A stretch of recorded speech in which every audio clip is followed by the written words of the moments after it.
Segunda carta do apóstolo Paulo a Timóteo,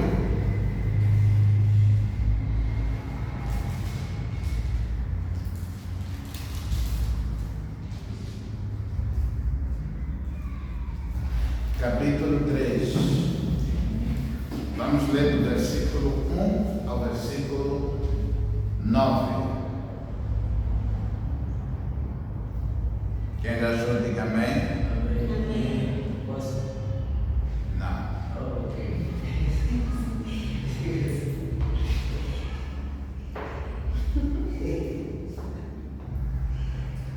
Há um mistério dele. Vamos.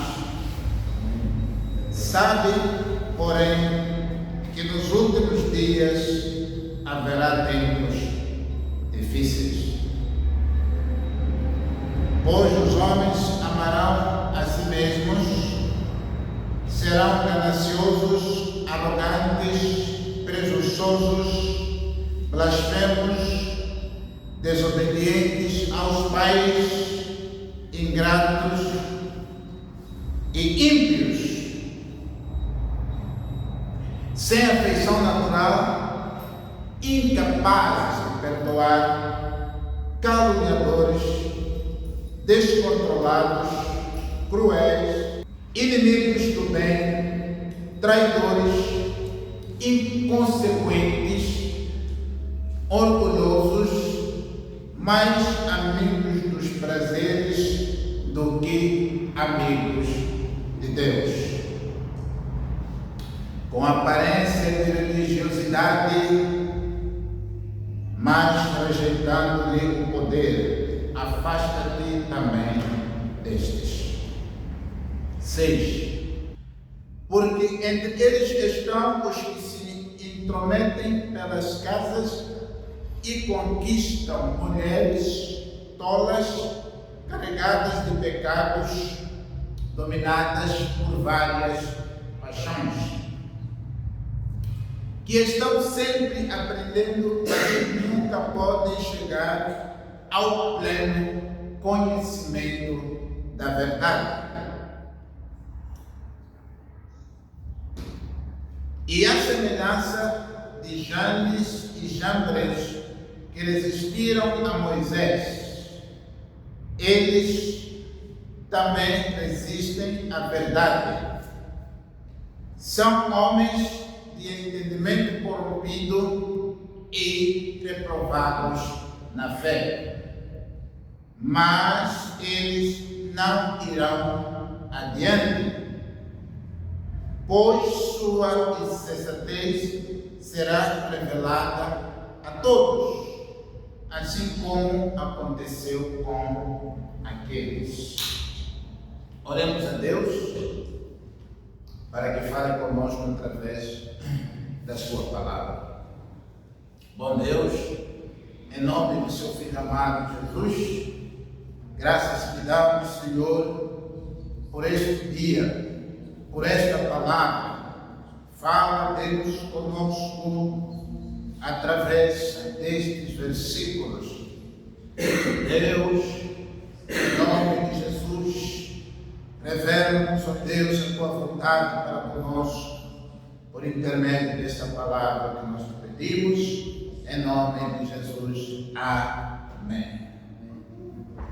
Graças a Deus. Irmãos, quero convidar a todos a prestarem atenção à palavra do Senhor. O texto que nós lemos em 2 Timóteo, capítulo 3, do versículo 1 ao 9, faz parte de uma coletânea escatológica. Quando falo de coletânea escatológica, estou a falar de textos bíblicos que foram escritos para revelar as coisas que iriam acontecer nos últimos dias. E esses textos não são só textos do Antigo Testamento, como exemplo o texto de Daniel, quando fala acerca dos eventos dos últimos dias, como textos de Isaías, também que fala acerca dos eventos dos últimos dias. Nós temos aqui o apóstolo Paulo, neste texto, falando da extrema corrupção que teria lugar no mundo nos últimos dias. Algumas bíblicas têm como tema o perigo dos últimos dias. O texto que me vem em mente quando nós falamos de escatologia, para entendermos o texto que nós acabamos de ler, é o livro de Mateus, capítulo 24. No livro de Mateus, capítulo 24, nós temos lá também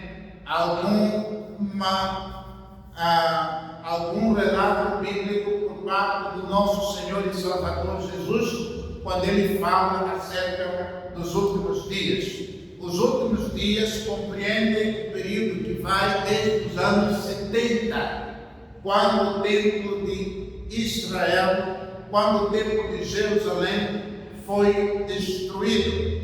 Este templo foi destruído quando os judeus se rebelaram contra o domínio do Império Romano, por causa do seu domínio, também por causa dos altos impostos que eram cobrados pela Roma.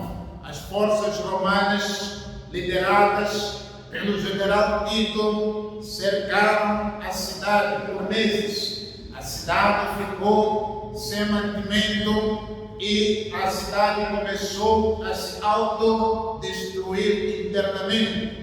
Depois de meses de cerco, este invadiu a cidade, destruiu tudo, incluindo o segundo templo que foi construído por Herodes, que foi reabilitado, na verdade, por Herodes. E quando eles destruíram a cidade de Jerusalém e o templo de Jerusalém, o segundo templo, não restou nada senão o muro ocidental, conhecido hoje como o Muro das Lamentações, cumprindo-se então uma das profecias do fim dos tempos que foram preditos no ministério de Jesus, conforme o livro de Mateus, capítulo 24, quando Jesus diz as seguintes palavras: vocês estão vendo tudo isto, apontando para o templo, porque os discípulos foram mostrar a Jesus a beleza do templo, mostrando as pedras bonitas que ornamentavam o templo. Jesus disse: não vedes tudo isso? Na verdade vos digo, apontando para o templo, não ficará aqui pedra sobre pedra que não seja derribada. E Jesus estava sentado no Monte das Oliveiras, aproximaram-se os discípulos e perguntaram a ele: diz-nos, quando é que essas coisas hão de acontecer? E Jesus lhes respondeu dizendo: tende cuidado que ninguém vos engane, porque muitos virão em meu nome dizendo: eu sou Cristo, e enganarão a muitos. E Jesus continua dizendo: e ouvireis falar de guerras e rumores de guerras, e não fiqueis alarmados, pois é necessário que assim aconteça, mas ainda não é o fim. Quando as guerras com proporções mundiais tiveram lugar na face da terra, já tivemos duas guerras em 1918 e em 1945, as pessoas já diziam que é o fim do mundo, é o fim do tempo, é o fim dos tempos. Na verdade, Jesus, quando falou de guerras, ele disse que isto não é o fim, mas é o princípio de dores. Quando surgiram pragas, quando existiram pandemias, as pessoas sempre apontavam para a questão do mundo. Mas o que Jesus diz, porque nação se levantará contra nação, reinos contra reinos, haverá fomes, terremotos em vários lugares, mas todas estas coisas são o princípio de dor. Quando Jesus fala do princípio de dores, Jesus estava comparado com as dores de parto. A mulher, quando vai ter bebê, os sinais começam de forma leve. É uma cólica que vem e passa, ela goza de algum período de alívio. Depois vem mais uma cólica que é causada pela contração. E depois ela sente aquele incômodo, aquela dor, e aquela dor passa. Então Jesus, quando fala acerca de guerras, rumores de guerras, quando fala de fomes e pestes, quando fala de reinos se levantando contra reinos, está falando exatamente deste período em que a mulher começa a sentir aquelas contrações que vêm e passam, e ela conta como o princípio de dores. Então Jesus apresenta aqui uma segunda etapa, um segundo estágio dos eventos escatológicos. Quando nós lemos aqui no versículo 9, dizendo: então sereis entregues à tortura e vos matarão e sereis odiados por todas as nações por causa do meu nome. No versículo 10 a Bíblia diz que nesse tempo muitos haverão de abandonar a fé, trair e a odiar uns aos outros. Queridos e amados irmãos, no versículo 11 mostra-nos também por que isto acontecerá. Diz que também surgirão muitos falsos profetas e enganarão a muitos. Esta é uma segunda fase em que surgirão muitos falsos profetas e este evento será antecedido por um período de perseguição e escândalos. Quando nós falamos de perseguição, quando estudamos a história da igreja, nós entendemos que a igreja ela foi crescendo por causa da perseguição.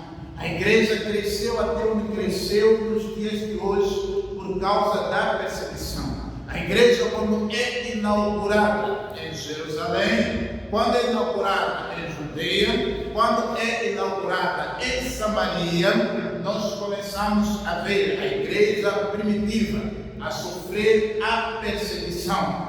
Esta perseguição, eles entendiam que aquilo que Jesus falou está já a acontecer, porque nós temos, antes mesmo da destruição do templo de Jerusalém, nós temos ali uma perseguição à igreja. Mas quando surge a destruição do templo, como Jesus havia dito, muitos entenderam que aquilo que Jesus falou está a se cumprir. É por isso que os últimos dias são contados exatamente a partir da destruição do templo de Jerusalém, que foi nos anos 70 da nossa era.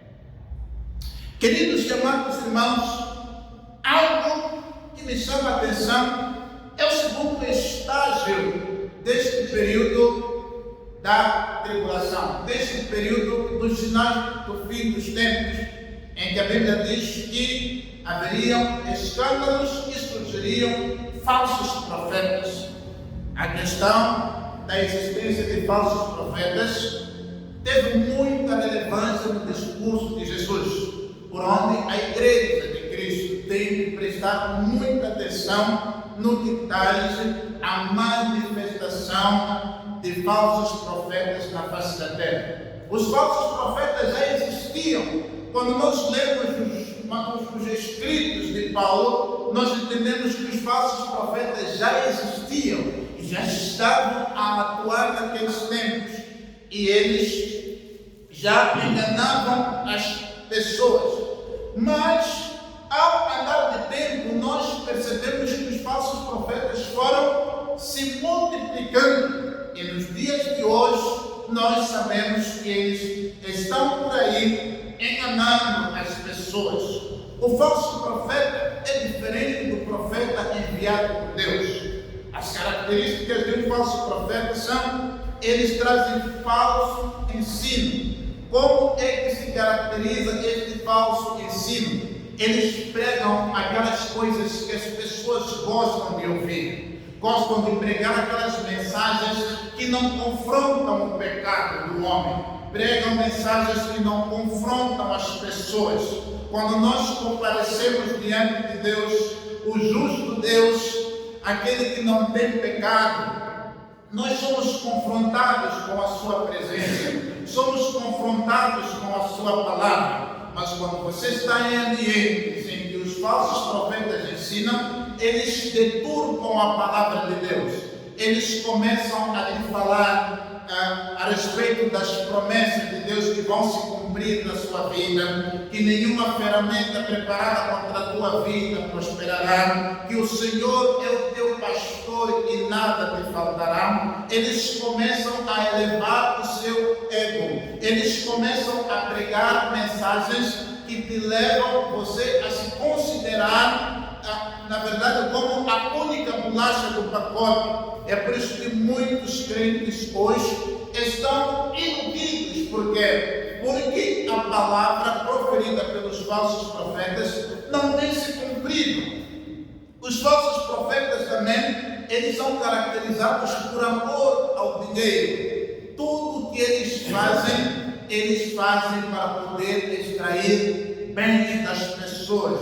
Eles procuram usar a fé para extorquir as pessoas, porque as pessoas, na nossa cultura e nas culturas dos povos, eles sempre fizeram sacrifícios para poder agradar as divindades.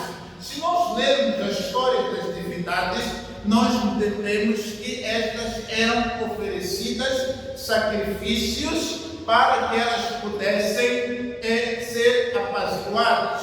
É por isso que nós temos até a história de Moçambique, quando surgiram, por exemplo, os Khoikhoi e os Andes, quando surgiram os Khoisan. A Bíblia diz que eles e os povos bantus, eles tinham também cultos religiosos, que eles faziam oferendas aos deuses. Então, esta prática não eram só práticas da Grécia, não eram só práticas da Ásia Menor, mas eram práticas mundiais em que as pessoas, elas sempre sacrificavam os seus bens para poder agradar uma divindade. E esta é a mesma tática que os falsos profetas usam hoje. Eles usam a fé e dizem que para você ser abençoado, você tem que sacrificar os seus bens, você tem que sacrificar os seus recursos.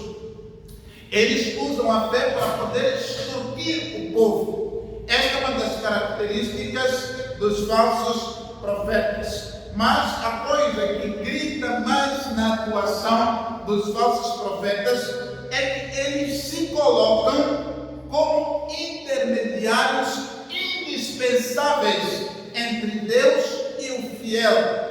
Eles acabam por isso exigindo uma total submissão à sua própria autoridade. É por isso que todos esses que vão para essas igrejas dos falsos profetas, eles não fazem nada. Tudo quem faz é o profeta, tudo quem faz é o profeta. Quando o profeta fala, é isso mesmo. Quando o profeta diz alguma coisa, é isto. As pessoas só se sentem próximas de Deus pela intermediação do profeta. Enquanto a Bíblia nos diz que quando Jesus morreu, o véu do templo se rasgou de alto a baixo.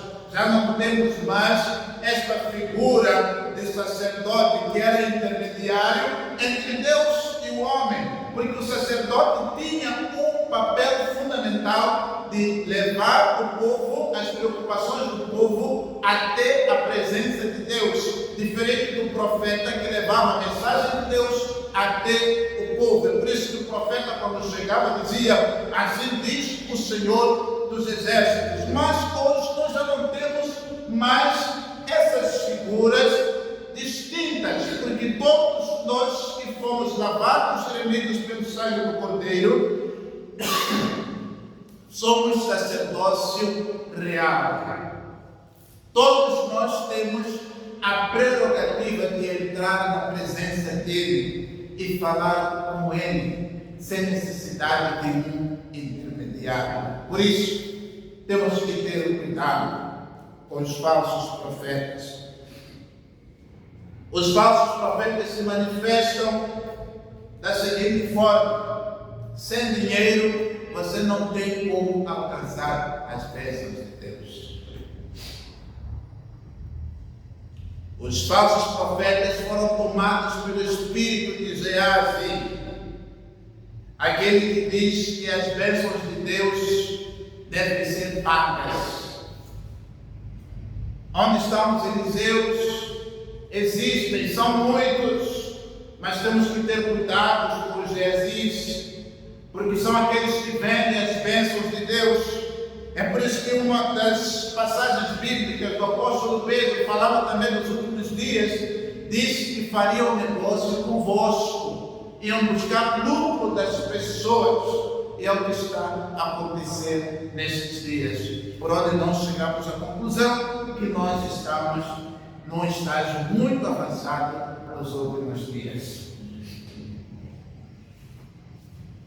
Estes dias descritos no versículo 12 do capítulo 24, será caracterizado por um período difícil, conforme a narrativa em Paulo, quando escreveu para Timóteo.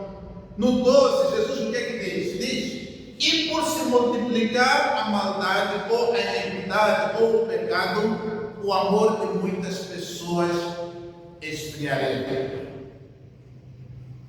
Por se multiplicar a iniquidade, o amor de muitos esfriará. O que é que nós temos aqui? Paulo,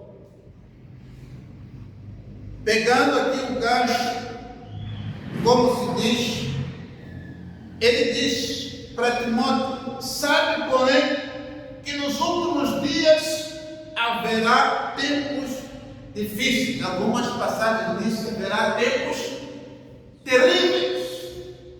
O que é terrível? Paulo sabia disso. Nos últimos dias sobreviriam tempos terríveis. Os homens seriam egoístas, avarentos, presunçosos, arrogantes, blasfemos, desobedientes aos pais, ingratos e ímpios. A gente entende que quando nós queremos falar da gravidade de alguma coisa, nós queremos chamar a atenção, damos ênfase àquilo que é mais preocupante. Pecado sempre foi pecado, mas existem pecados que revelam problemas mais sérios e mais graves. Nós temos aqui a primeira lição do egoísmo. O que é o egoísmo? Primeiro temos que saber que egoísmo é pecado.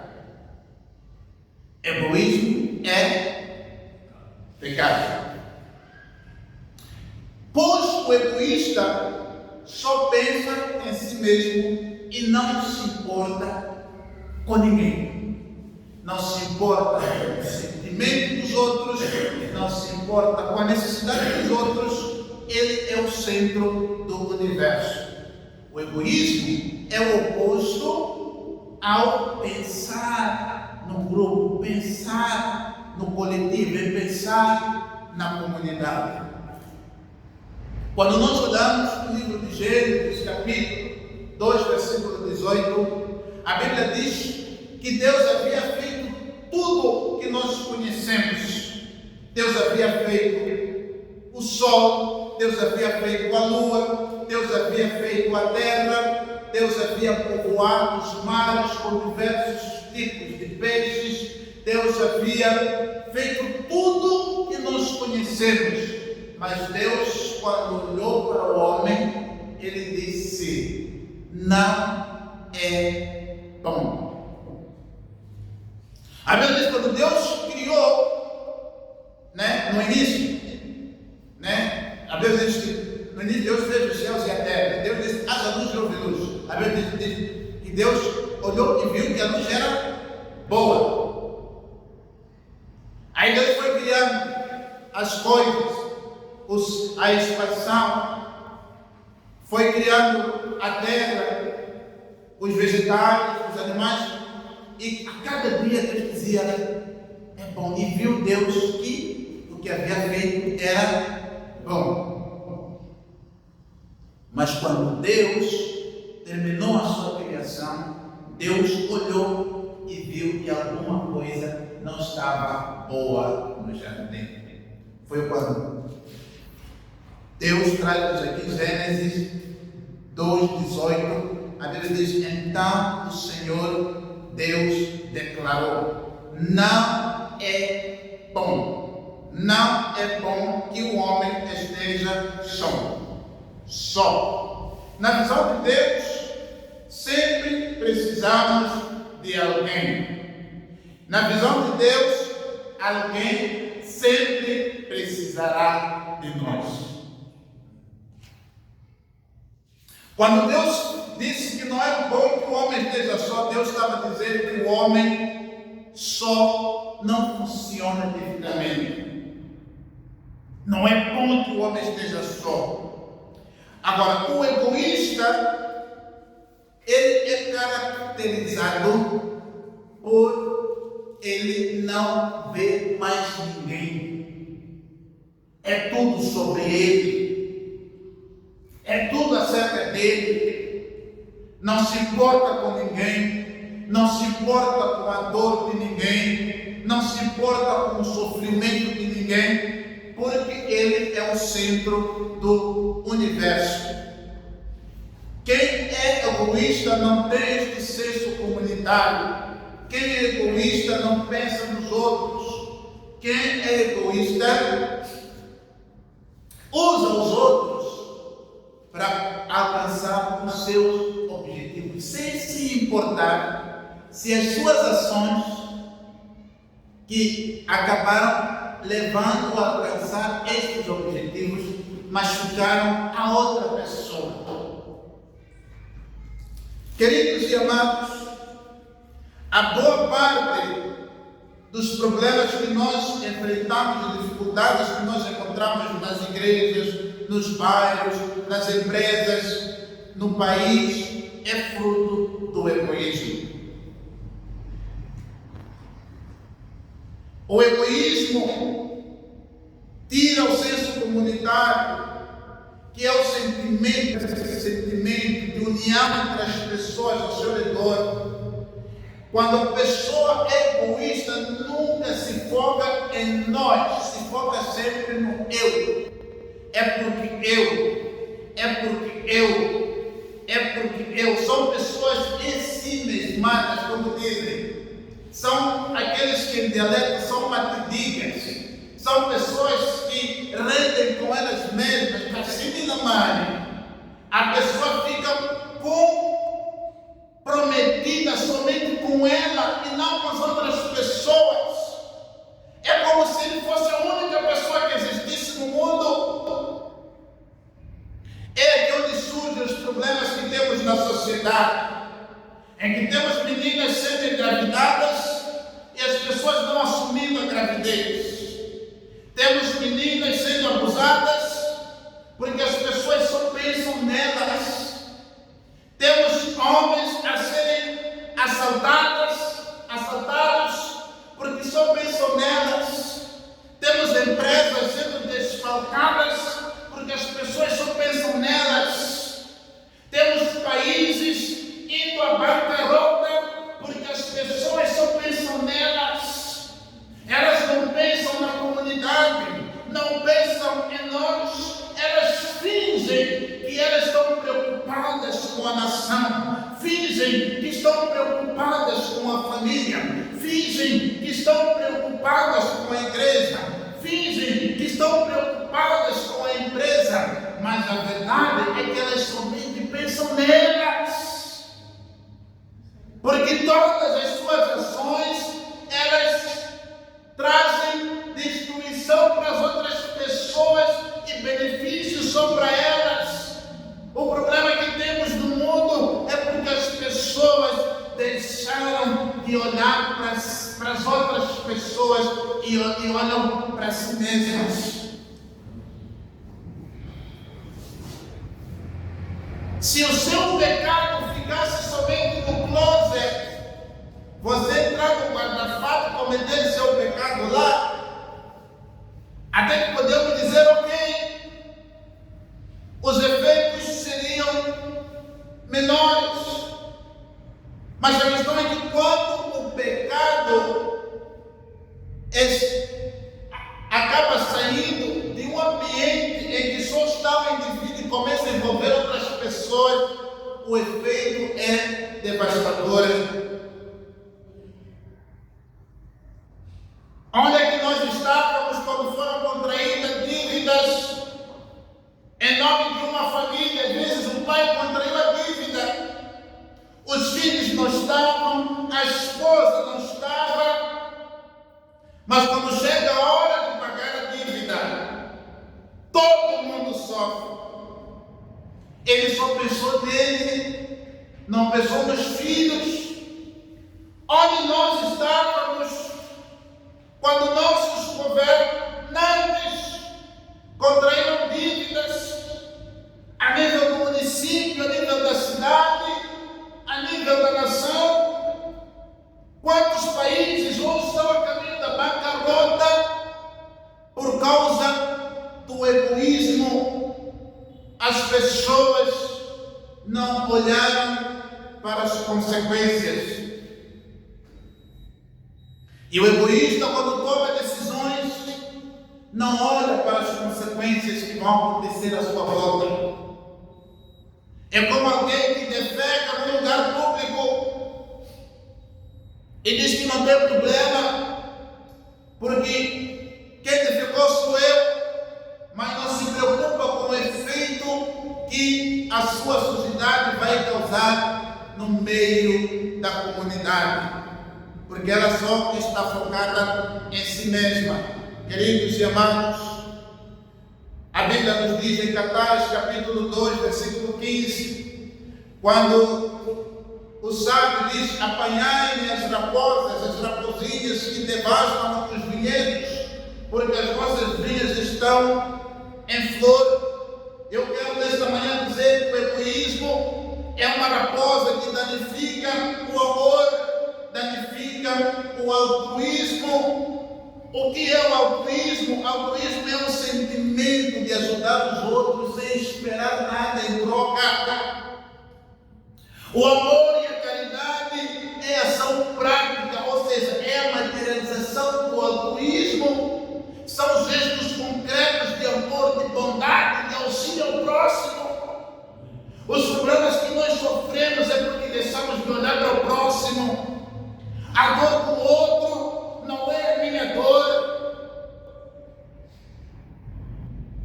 Quando as pessoas clamam por socorro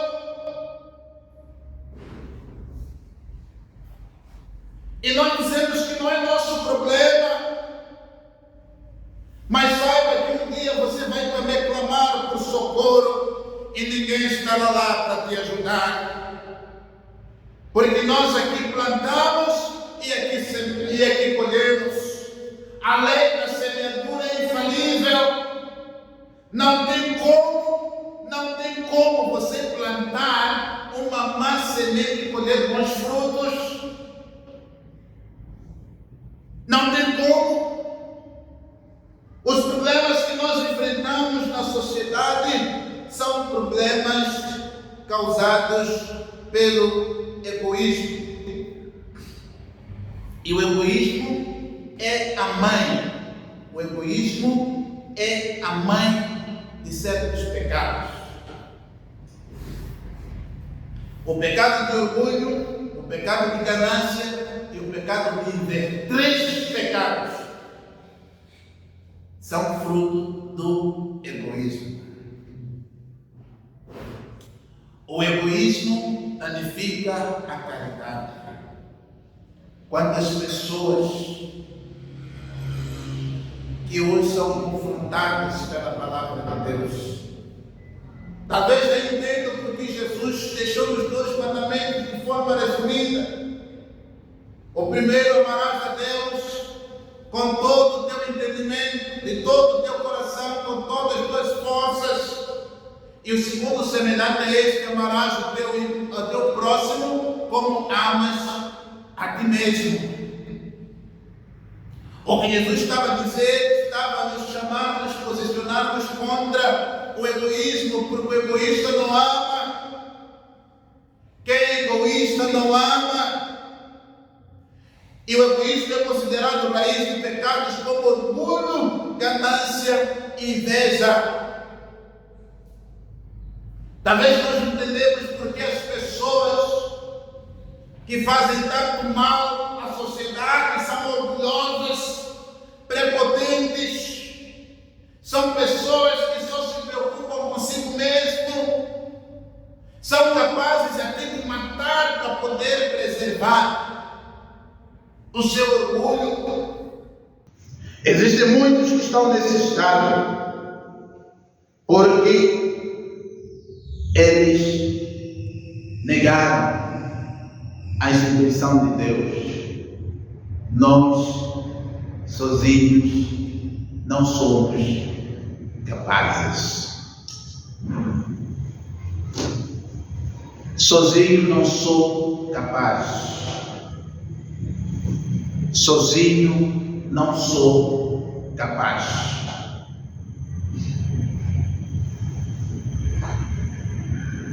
Nunca é sobre si. O juízo que Deus traz pelo pecado que você comete no seu quarto, o juízo cai no quarto, cai sobre o quarto. Pecado que você comete dentro da sua família, o juízo de Deus vem sobre a família. Pecados que são cometidos dentro de um contexto comunitário, o juízo de Deus vem para a comunidade.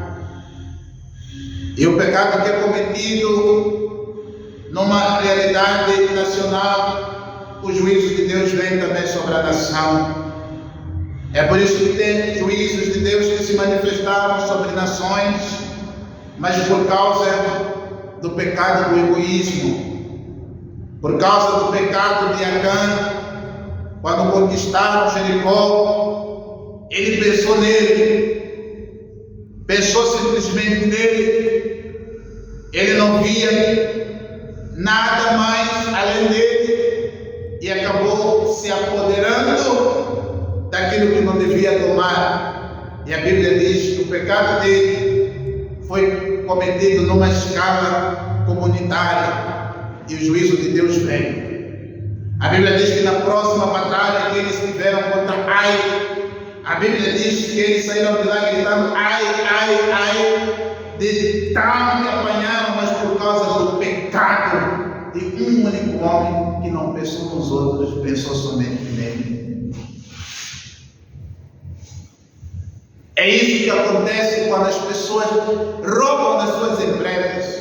A empresa vai à falência porque ela não pensa nas outras pessoas, só pensa nela. É isso que está acontecendo com a nossa nação. Você com dinheiro, que o dinheiro não vale nada. Por quê? Porque as pessoas deixaram de olhar para o próximo e olharam para si mesmas e acabaram arruinando uma nação. Coloca o bem nas mãos do egoísta, o bem desaparece. Coloca o bem nas mãos de alguém que entende a necessidade de amar. A bênção de Deus traz a prosperidade e a multiplicação. A Bíblia diz que a soberba precede a ruína. Todos aqueles que são egoístas, os seus dias estão contados, a sua ruína não tardará. O egoísta é ganancioso, ele só pensa no seu bolso. Quando vê dinheiro, só pensa no seu bolso. Tudo que vê, só pensa em si mesmo. São pessoas em si mesmas. Mas é importante, igreja, nós fugirmos do egoísmo. Jesus não morreu por si, morreu por nós.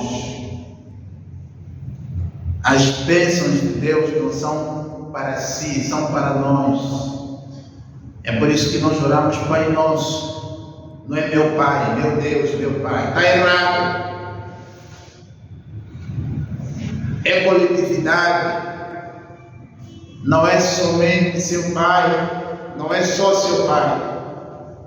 É Pai de todos nós.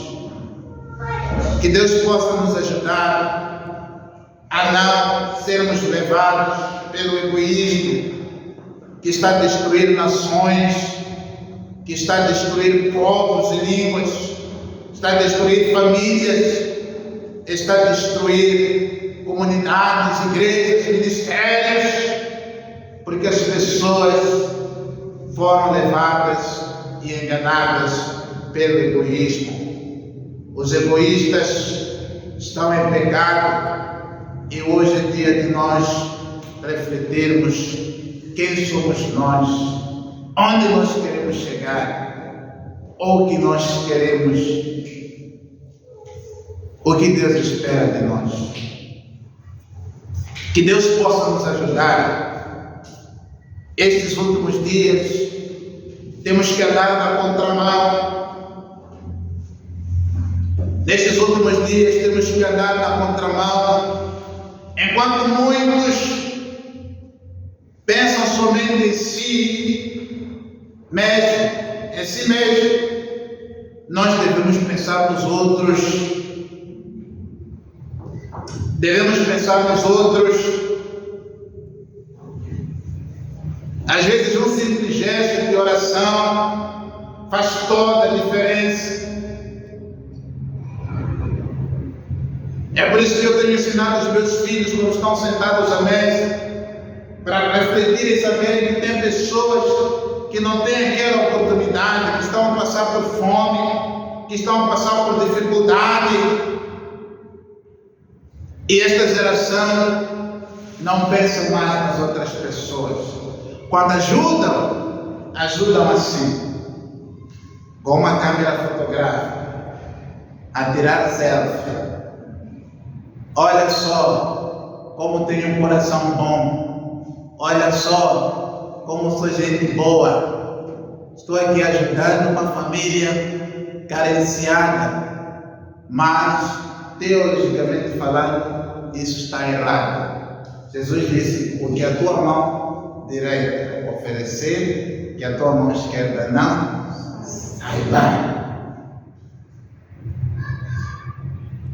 Elas não estão a oferecer porque elas genuinamente têm um coração altruísta ou caridade no coração, mas querem conteúdo para postar, querem crescer nas redes sociais, mas teologicamente falando, não devemos fazer isso.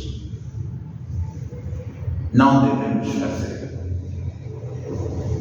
Existem trabalhos comunitários e esses trabalhos comunitários devemos fazer e devemos tocar a trombeta, que é exatamente para as outras pessoas poderem se juntar à comunidade e ajudar.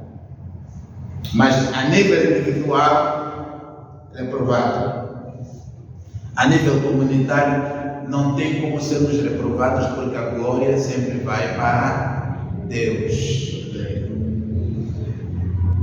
Que Deus possa nos ajudar, que Deus possa realmente abrir o nosso coração. Não feche seu coração. É verdade que a iniquidade está se a multiplicar. As pessoas hoje são menos dignas de confiança. É verdade, por causa do pecado.